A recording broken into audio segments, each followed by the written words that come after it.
یہ لوگ کس زمانے سے تعلق رکھتے تھے؟ کیا یہ انبیاء کرام علیہ السلام تھے یا ان کے صحابہ کرام علیہ رضوان تھے؟ پلیز ان کے واقعے کی تفصیل بھی بیان کر دیں، کیونکہ سننے میں یہ بھی آیا ہے کہ جہاں سیدنا یونس علیہ السلام کی مچھلی اور سیدنا عزیز علیہ السلام کا گدھا اور سیدنا موسیٰ علیہ السلام کی گائے اور سیدنا صالح علیہ السلام کی اونٹنی بھی جنت میں جائے گی، وہاں اصحاب الکہف کا خوش نصیب کتا بھی جنت میں جائے گا۔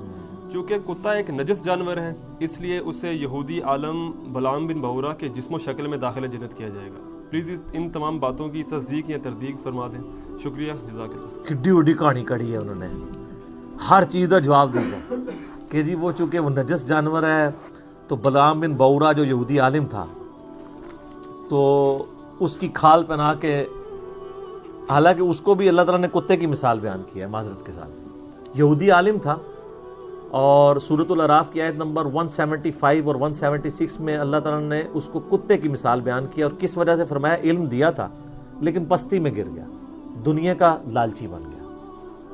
اب اس کی حالت ہے کہ اس پہ کوئی بوجھ لا دے تب بھی زبان ہانپے، نہ لا دی جائے تب بھی زبان ہانپے، لالچی ہے نا۔ تو یہ بالکل جھوٹ ہے، اور میں بتاؤں یہ اس طرح کے جھوٹ جب یہ بولتے ہیں نا تو یہ پکڑے جاتے ہیں۔ ہمارے یہاں پہ ایک بزرگ ہیں، تو وہ جب ہماری دعوت کے ساتھ اٹیچ ہوئے، پروگرام اٹینڈ کیے، 60+ ان کی ایج تھی، تو ان کا دماغ کھل گیا۔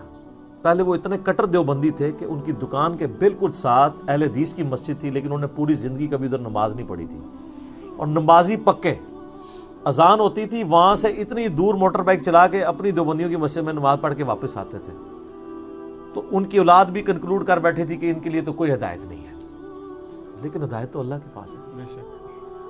پھر ان کو ہمارا تعارف ہو گیا، اس کی وجہ سے انہوں نے سوچنا شروع کر دیا۔ ہم کسی کو کنورٹ نہیں کرتے ہیں، صرف سوچنے کی حص اس میں اجاگر کر دیتے ہیں کہ یہ جو کچھ بھی آپ سے بیان کرتے ہیں یہ بتائیں لکھا کہاں ہوا ہے۔ پمفلٹ پڑھنے شروع کیے، اب وہ پمفلٹ جب پڑھتے تھے جا کے علماء سے سوال کرتے تھے، آپ تو یہ بتاتے ہو حدیث میں تو یہ لکھا ہوا ہے۔ تو پہلے تو علماء برداشت کرتے رہے کہ پرانا بندہ ہے، مسجد کا بانی ہے، اگنور کرو، چندہ بھی آ رہا ہے، اگنور کرو۔ پھر جمعے والے دن ایک دن مولانا صاحب نے جو ہے وہ جمعہ پڑھایا، جیسے میں کہتا ہوں وہ قرآن و سنت سے مولانا شریف کو باہر نکالیں، مولانا شریف صاحب بیچ میں گھسے، انہوں نے کہہ دیا کہ جی اصحاب کہف کا کتا جڑا ہے نا وہ بھی جنت ہی جائے گا، قرآن میں لکھا ہوا ہے۔ اندازہ کرو، قرآن میں نہیں لکھا ہوا، مولانا شریف میں لکھا ہوا ہے۔ معذرت کے ساتھ جب تک آپ کنویں سے کتا نہیں نکالیں گے، آپ جتنے مرضی ڈول نکالیں کنویں کا پانی پاک نہیں ہوگا۔ تو اس طرح کے جو علماء سو ہیں، علماء حق کی تو ہم عزت کرتے ہیں جی، علماء سو کی بات کر رہا ہوں، ان کو جب تک آپ باہر نہیں نکالیں گے مولانا شریف کو قرآن کی تفسیر سے، احادیث کی شروحات سے، تو قرآن و حدیث پاک نہیں ہوگا جب تک ان کو نکالیں گے نہیں۔ تو انہوں نے ان سے پوچھ لیا کہ کہاں لکھا ہوا ہے، انہوں نے کہا جی قرآن میں لکھا ہوا ہے۔ ان کا حوالہ دیں، ان کا حوالہ پھر آپ کو اگلے جمعے میں دیں گے۔ جمعہ پڑھا رہا ہے، حوالہ اگلے جمعے، سورۃ الکہف قرآن میں موجود ہے۔ انہوں نے مجھ سے ڈسکس کیا جی اس طریقے سے انجینئر صاحب کو لکھا ہوا ہے۔ میں نے کہا جی اصحاب کہف کا بھی ذکر ہے، کتے کا بھی ذکر ہے، لیکن یہ آگے کہاں نہیں ہے۔ میں نے کہا آپ سورۃ الکہف پڑھ کے دیکھ لیں، پارہ نمبر 15 سے شروع ہو کے 16 میں ختم ہوتی ہے، پہلی 26 آیات جو ہے اصحاب الکہف کے واقعے کے اوپر ہے، اس میں کتے کا بھی ذکر ہے، اس کے غار کے دہانے پہ بیٹھے ہونے کا بھی ذکر ہے، اس کے روبدار ہونے کا بھی ذکر ہے، سب کچھ ہے، لیکن یہ اگلی کہانی کوئی نہیں ہے۔ ان کا جی کانفیڈنٹ ہے، میں نے کہا ہاں آپ قرآن خود، انہوں نے قرآن پورا خیر پڑھا تو کچھ نہ ملا، وہ اگلے جمعے پہنچے، تو وہ پھر آپ کو پتا ہے اس سے اگلے جمعہ کرتے کرتے تھیندے پھر تھیں گے، ان کو سمجھ آ گیا کہ یہ معاملات بگڑ گئے، پھر آہستہ آہستہ اللہ نے ان کو ہدایت دے دی۔ تو اب یہ حالت ہے کہ کام تو وہ لکڑی کا کرتے ہیں، لیکن کوئی مولانا شریف بھی ان کے ساتھ نہیں بیٹھ سکتا، ٹھیک ہے، 70+ ان کی ایج ہے، کسی مدرسے سے نہیں پڑھے ہوئے، صرف وہ جھوم جھوم کے کہتے ہیں کہ نہ میں وہابی، نہ میں بابی، میں ہوں مسلم علمی کتاب۔ تو وہ کئی وہ لوگ کہتے ہیں نا کہ جناب علی بھائی نے تعلیم بالغاں شروع کر دی ہے، یعنی مولویوں کو بھی پڑھنے میں ڈال دیا ہے کہ اب مولویوں کے مقتدی جنہوں نے پوری زندگی سہمی ہوئی زندگی گزاری تھی ان کے سامنے، آج ان کے سامنے جب وہ لوگ پوچھتے ہیں کہ کہاں لکھا ہوا ہے تو جواب نہیں دیتے، وہ کہتے ہیں کیڑے اسٹیشن تو بول رہے ہیں، پتہ لگ گیا ہے۔ تو یہ اصحاب کہف کے بارے میں، حضرت عزیر کے گدھے کے بارے میں، اصحاب کہف کے کتے کے بارے میں، یونس علیہ السلام کی مچھلی کے بارے میں، اور بھی چیزیں ہیں نا سر. سلیمان علیہ السلام کا ہدہد، وہ تسی نہیں پڑھیا. اور بڑی ساری چیزیں انہوں نے بنائی ہوئی ہیں. حضرت ابراہیم علیہ السلام کا مینڈا، وہ سارے کہتے ہیں جنت ہی جان گے. سر کوئی جنت میں نہیں ہے. صحیح مسلم میں بس اتنا ہے کہ قیامت والے دن اللہ تعالیٰ جانوروں کو زندہ کرے گا. اگر بغیر سینگ والی بکری کو سینگ والی بکری نے دنیا میں سینگ مارا ہوگا تو اس کو بس بدلہ دلوایا جائے گا، اس کے بعد ان کو برابر کر دیا جائے گا. جانور کوئی جنت میں نہیں جائے گا. جنت ساڈے ابا جی دی ہے، سیدنا آدم علیہ السلام. ٹھیک ہے، جانوروں کی میراث نہیں ہے جنت. تو یہ سب جھوٹ بولا ہوا ہے. اصحاب الکہف جو ہے نا، یہ انسانی ہسٹری میں یونیک پرسنالٹیز ہیں. پیغمبر بھی نہیں تھے، پیغمبر کے اصحاب بھی نہیں تھے، اور پیغمبر کے تابعین بھی شاید نہ ہوں، تبع تابعین میں سے ہوں، حضرت عیسیٰ علیہ نبینا علیہ الصلوۃ والسلام کے. لیکن اللہ نے ان کے ساتھ وہ معجزہ کیا جو کسی پیغمبر کے ساتھ بھی نہیں کیا. سورۃ البقرہ میں حضرت عزیر کا نام تو نہیں آیا، وہ تورات میں ملتا ہے، لیکن اتنا ہے کہ پیغمبر، وقت کے پیغمبر کو اللہ تعالیٰ نے 100 سال کے لیے سلا دیا. لیکن اصحاب الکہف کو اللہ تعالیٰ نے 300 سال کے لیے سلایا. عیسوی اعتبار سے یعنی سولر کیلنڈر کے اعتبار سے، اور لیونر کیلنڈر کے اعتبار سے 309 سال، جو قرآن میں سورۃ الکہف میں آتا ہے. سورت نمبر 18 ہے قرآن پاک میں، پارہ نمبر 15 میں پہلی 26 آیات پڑھ لیں تو سورۃ الکہف میں آپ کو اصحاب الکہف کا پورا واقعہ پتہ چل جائے گا. اور یہ کرسچن ٹریڈیشن میں بھی 7 سلیپرز کے نام سے مشہور تھے. 7 یعنی اللہ کے نیک بندے سونے والے، اور 8واں ان کا کتا تھا. کرسچنز بھی ان کو اولیاء اللہ کے طور پر مانتے تھے. یہ سمجھ لیں حضرت عیسیٰ کے تبع تابعین میں سے ہیں. حضرت عیسیٰ علیہ السلام کے رفع سماوی یعنی دنیا سے اٹھائے جانے کے آلموسٹ آپ سمجھ لیں 100 سال بعد کا یہ واقعہ ہے. 146 عیسوی کا، آج چل رہا ہے 2019 عیسوی 14 نومبر. قرآن حکیم میں اللہ تعالیٰ فرماتا ہے چند نوجوان تھے، بوڑھی ہڈیاں نہیں بات قبول کرتی، چند نوجوان. اذ اول فیتیۃ الی الکہف فقالوا ربنا آتنا من لدنک رحمۃ وہیئ لنا من امرنا رشدا. چند نوجوان تھے جب انہوں نے ایک غار میں پناہ لی، اور وہاں انہوں نے دعا کی، اے رب ہمارے آتنا من لدنک رحمہ، ہمیں اپنے پاس سے رحمت عطا فرما، اور ہمارے ہر معاملے میں کامیابی کی کوئی راہ نکال دے. اتنی کامل دعا ہے. میں اکثر اپنے بھائیوں سے کہتا ہوں اس سب کانٹیننٹ کے معاشرے میں ہم نے اس کمزور سے پلیٹ فارم سے یہ جو دعوت لانچ کی ہے، اور آج تمام مکاتب فکر پہ سارے بر اعظموں پہ جا کے چھا گئی ہے، اس کے پیچھے جو روح ہے وہ یہ دعا ہے. کیونکہ میں بھی اللہ تعالیٰ سے یہ دعا کیا کرتا تھا کہ اصحاب الکہف کے ساتھ تو نے غیر معمولی واقعہ کر دیا. پوری رومن امپائر بت پرست ہے، اور 7 نوجوان اسلام قبول کرتے ہیں، تو نے ان کے ساتھ معجزہ کیا. آج یہاں سب کانٹیننٹ میں بھی اکثریت دین کے نام پہ گمراہی ہے. ہماری آواز کیسے لوگوں تک پہنچے گی؟ ان مکاتب فکر تک جن کی کروڑوں فالوور، لاکھوں مسجدیں، لاکھوں علماء ہیں. اس کے پیچھے یہ راز ہے کہ میں دعاؤں میں، اپنی تشہد کی دعاؤں میں، عام دعاؤں میں یہ دعا آپ دیکھتے ہیں ہر درس قرآن سے پہلے میں پڑھتا ہوں، ربنا آتینا من لدنک رحمہ وہیئ لنا من امرنا رشدا. اس کے علاوہ بھی حضرت یونس علیہ السلام کی دعا، لا الہ الا انت سبحانک انی کنت من الظالمین، اور دعائیں بھی. تو یہ اصحاب الکہف چند نوجوان تھے، توحید کی دعوت انہوں نے قبول کی. بادشاہ کے دربار میں کھڑے ہو کے انہوں نے اعلان کیا کہ ہم تیری عبادت نہیں کریں گے، کیونکہ رومن امپائر میں اس وقت بت پرستی تھی، اور اس ایمپرر کو خدا مانا جاتا تھا. انہوں نے کہا تو بھی ہماری طرح کا انسان ہے، اپنے آپ کو نیند سے، کھانے پینے سے آزاد نہیں کر سکتا، ہم تیری عبادت کیوں کریں؟ ہم اس رب کی بات کریں گے جس نے زمین و آسمان کو پیدا کیا. پھر پرسیکیوشن شروع ہوگی. اچھا ہے یہ ایلیٹ کلاس سے تھے، شاہی فیملی سے تعلق رکھنے والے، یعنی یہ لوگ تھے. پھر ان کے دل میں اللہ نے یہ بات ڈال دی کہ پہاڑ میں جا کے پناہ لیتے ہیں تاکہ ہم ان کے ظلم و ستم سے بچ سکیں. تو یہ ایک پہاڑ پہ چلے گئے، ایک غار میں. یہ پورا واقعہ قرآن پاک میں آیا ہے. پھر اللہ فرماتا ہے انہوں نے غار میں پناہ لی، اور اللہ تعالیٰ فرماتا ہے ان کو ہم نے وہاں پہ تھپکی دے کے سلا دیا. ہائے ہائے ہائے، اللہ نے کہا میں نے تھپکی دی ان کو، ان کے کانوں پہ تھپکی دی، سو گئے۔ اچھا یہ جو آیات ہے نا، جس کو رات کو نیند نہ آتی ہے وہ لوگوں کا تجربہ ہے، یہ والی آیات رات کو پڑھ کے سوئیں نا، تھپکی والی تو نیند آ جاتی ہے، ظاہر تجربے سے ہے نا۔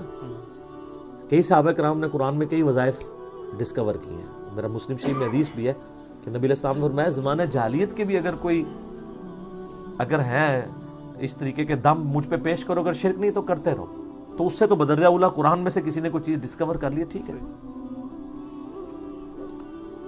تو اللہ تعالیٰ فرماتا ہے ہم ان کی کروٹیں بھی بدلا دیتے تھے، بیڈ سول نہ ان کو ہو جائے، کروٹ بھی اللہ خود بدلاتا تھا۔ ظاہر ہے ایک جگہ لیٹے رہیں گے تو، حالانکہ یہ بھی معجزہ ہو سکتا تھا کہ لیٹے رہیں اور کچھ بھی نہ ہو، لیکن فزیکل فنومینا بھی ساتھ ساتھ چل رہے ہیں۔ اور اللہ نے فرمایا اس غار کا دہانہ ایسا تھا کہ ڈائریکٹ سورج کی روشنی نہیں آتی تھی، ٹیوب لائٹ آتی تھی، یعنی اس کا دہانہ آپ سمجھ لیں نارتھ کی طرف تھا، تو سورج یہاں سے ہوتا ہوا ادھر چلا جاتا تھا، انڈائریکٹ لائٹ آتی تھی، ڈائریکٹ لائٹ بھی نہیں آتی تھی، وہ سوئے رہے۔ اور اللہ تعالیٰ ماتا ہے 300 سال 309 سال تک، یعنی لیونر کیلنڈر کے مطابق، اور سولر کیلنڈر کے مطابق 300 سال بنتے ہیں، وہ سوئے رہے۔ اور پھر میں ان کا ایک کتا ہے جو اس غار کے دہانے پر ہے، اور اس کی اتنی ہیبت ہے کہ اگر کوئی یعنی غار کے دہانے پہ جائے بھی نا تو اس کتے سے وحشت کھا کے وہ بھاگ جائے، وہ حفاظت کے لیے اللہ تعالیٰ نے۔ اب وہ کتا بھی ایسا تھا کہ وہ ایک جگہ تھا، بس اس کو اللہ تعالیٰ نے ایسے ہی سلا دیا، لیکن اس کا روب ایسا تھا کہ کوئی اس غار کے قریب بھی نہیں جاتا تھا، اگر کوئی بھولا بھٹکا وہاں پہ پہنچ بھی جائے، ورنہ تو جب تک سارے غار نہ جج کیے جائیں پتہ نہیں چل سکتا۔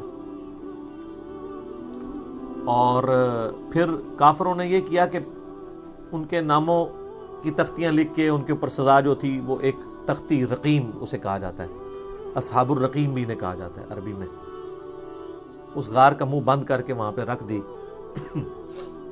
اللہ تعالیٰ نے ان کو سلا دیا، وقت کے ساتھ ساتھ شکست و ریخ ہونا شروع ہوا، وہاں سے راستہ کھل گیا۔ اور اللہ کا کرنا یہ ہوا کہ اسی دوران رومن امپائر کا جو کانسٹنٹائن II تھا نا 337 عیسوی میں، اس نے مرتے مرتے عیسائیت قبول کر لی۔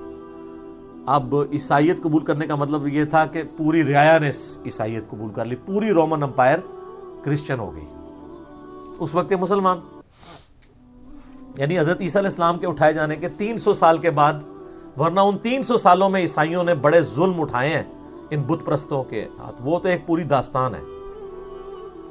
تو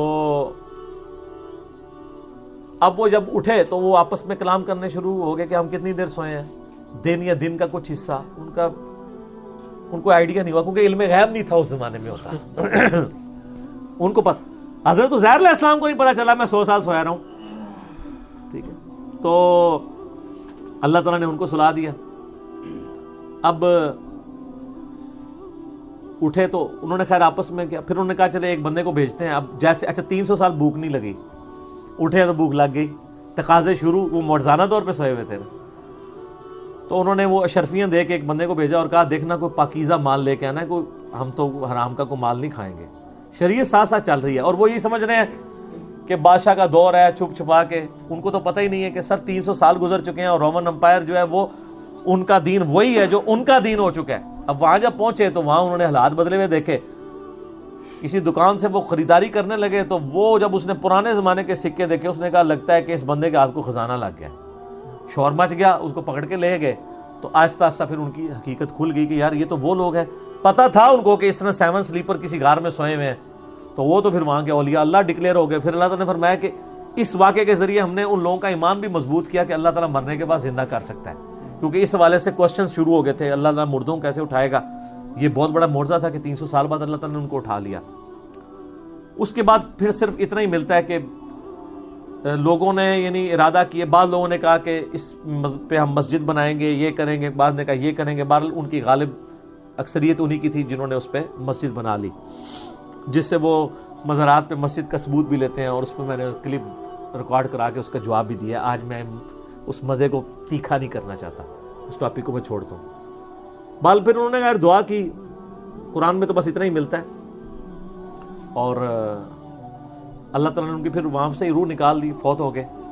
لیکن وہ کرسچن ٹریڈیشن میں اولیاء اللہ کے طور پہ مشہور، ابھی بھی آپ دیکھیں قرآن کے تاریخی مقامات پہ لوگوں نے ویڈیوز بنائی ہوئی ہیں، کبھی کسی غار کو ڈکلیئر کرتے ہیں، اب کسی کو نہیں پتا وہ کون سا غار ہے، بعض لوگوں نے تو ان کی ہڈیاں بھی نکالی ہوئی ہیں کہ یہ جی ان کی ہڈیاں ہیں، اللہ کو پتہ ہے کدھر ہے.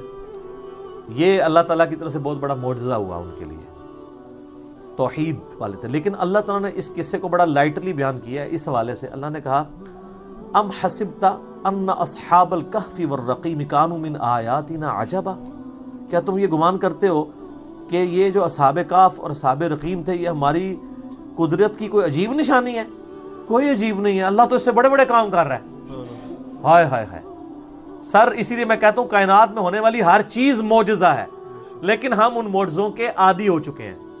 سر، انڈے سے چوزا نکلنا یہ اصحاب کہف کے 300 سال بعد اٹھنے سے بڑا معجزہ ہے. انڈے میں دور دور تک ہمیں کوئی چیز نظر نہیں آتی کہ اس سے اتنا خوبصورت چوزا نکلے، اس کی اتنی ایروفائل پیاری سٹرکچر ہو پروں کی، اس کے اندر گردہ ہو، دل ہو. یہ تو پھر میرا فیوریٹ ٹاپک ہے، گھنٹوں لگ جائیں گے. لیکن ہم اس معجزے کے عادی ہیں. ایک بے قدر بیج کا 6 ارب گنا بڑا درخت بن جانا یہ اصحاب کہف کے معجزے سے بڑا معجزہ ہے. یہ ہم سارے آبزرو کر رہے ہیں معجزات، لیکن ہم عادی ہو چکے ہیں. تو اللہ تعالیٰ نے اس کو ڈینائی کیا. اللہ نے کہا تم کیا سمجھتے ہو بڑا بہت بڑا معجزہ ہے، تم نے یہ گمان کیا. ام حسبت ان اصحاب الکہف والرقیم کانوا من آیاتنا عجبا، کیا تم یہ گمان کرتے ہو یہ بڑے عجیب یعنی معجزات میں سے؟ اللہ تعالیٰ اس سے بڑے بڑے معجزات کر رہا ہے، ہر چیز اس کے قبضہ قدرت میں. تو یہ جناب اصحاب الکہف کا ایک پورا واقعہ تھا، اور اس کو 15 اقساط کے اندر ایک ڈرامہ سیریل بنائی گئی تھی 1997 میں ایران والوں نے. سر وہ درجنوں زبانوں میں ڈب ہو چکی ہے، بنی فارسی میں تھی، اردو ڈبنگ میں بھی پیغام کراچی والوں نے اس کی ڈبنگ کی ہے. سر اشک بار آنکھوں سے دیکھنے والی وہ ڈرامہ سیریل ہے. پورا اصحاب کہف کا انہوں نے واقعہ فلمایا ہے، اور توحید کا خزانہ ہے سر وہ، جس طریقے سے انہوں نے توحید اس میں پریزنٹ کی ہے. یوٹیوب پہ اویلیبل ہے، آپ اصحاب کہف لکھیں، اردو ڈبنگ کے ساتھ بھی ہے، انگلش بھی، عربی ڈبنگ کے ساتھ بھی. کئی ایوارڈ دنیا کے اس کو مل چکے ہیں. 1997 میں بنائی گئی تھی، آج سے آلموسٹ 22 سال پہلے. آج بھی دیکھیں آپ جناب، آپ دل کرے گا کہ ایک دن میں اس کو ختم کر کے اٹھیں، جس طریقے سے انہوں نے اس کو فلمایا ہے. تو یہ بڑی ایک ناانصافی تھی کہ میں اصحاب کہف کا ذکر کروں اور ایران والوں کی اس فلم کا ذکر نہ کروں، جو انہوں نے واقعی اس طرح فلمائی ہے کہ اس زمانے میں انہوں نے پہنچا دیا. آپ کو یعنی موٹیویشن ملے گی کہ یار یہ لوگ بھی تھے جنہوں نے اپنی زندگی اللہ کے لیے وقف کی، اللہ نے ان کو ہمیشہ کے لیے امر کر دیا.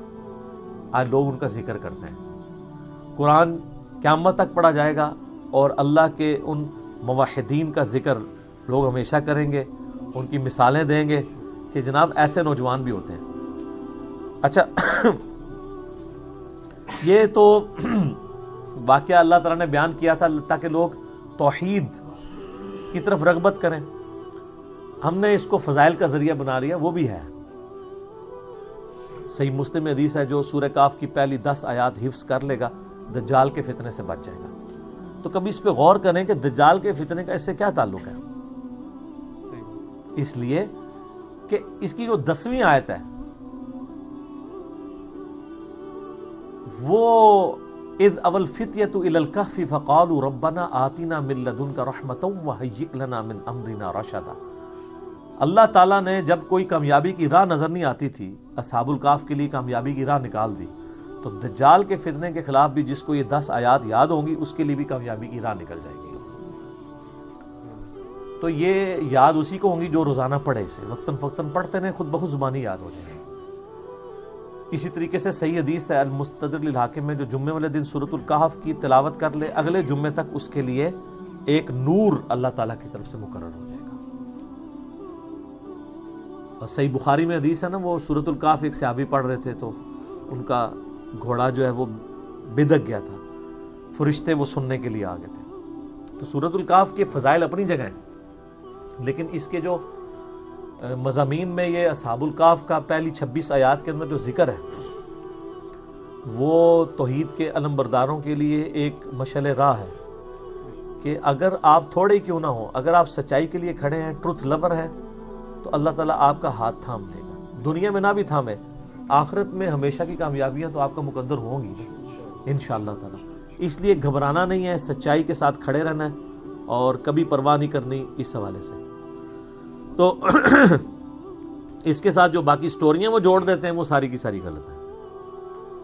تو ایک دفعہ میں ریکویسٹ کروں گا کہ سورۃ الکہف جو لوگ جوانی سے ابھی تک اس کو پڑھ رہے ہیں جمعے کے وظیفے کے طور پہ ایک دفعہ ترجمہ بھی سر کھول کے پڑھ لو. اور آپ نے مزید مزہ لینا ہے تو میری جو 9 سالوں کے اندر قرآن کی تفسیر ریکارڈ ہوئی ہے اس میں سورہ کہف پہ تو میرا بہت لمبے لیکچرز ہیں. اس میں تو کئی ایک مضامین ہیں. ذوالقرنین بادشاہ کا واقعہ ہے, قصہ خضر و موسیٰ ہے. اس کے علاوہ اس کا جو مرکزی ٹاپک ہے وہ دنیا کی محبت کی مذمت ہے جو اصل چیز ہے. اور اس میں اللہ تعالیٰ نے کئی ایک واقعات بھی اس میں بیان کیے ہیں, مثالیں بھی بیان کی ہیں. تو سورۃ الکہف کو کبھی ترجمے سے بھی پڑھ کے دیکھیں کہ اس کے اندر کیا کچھ بیان ہوا ہے. ٹھیک ہے جی, اسی پہ کنکلوڈ کرتے ہیں. بقیہ سوالات انشاءاللہ اگر کوئی بچ گیا تو اگلی دفعہ انشاءاللہ تعالیٰ. اللہ تعالیٰ سے دعا ہے جو حق بات میں نے کہی اللہ تعالیٰ ہمارے دلوں میں راسخ فرمائے. آمین. اگر جذبات میں میرے منہ سے کوئی غلط بات نکل گئی اللہ تعالیٰ ہمارے دلوں سے محو کر دے آمین. اور معاف بھی کر دے. آمین. ہمیں کتاب و سنت کی تعلیمات پر عمل کر کے دوسرے بھائیوں تک پہنچانے کی توفیق عطا فرمائے.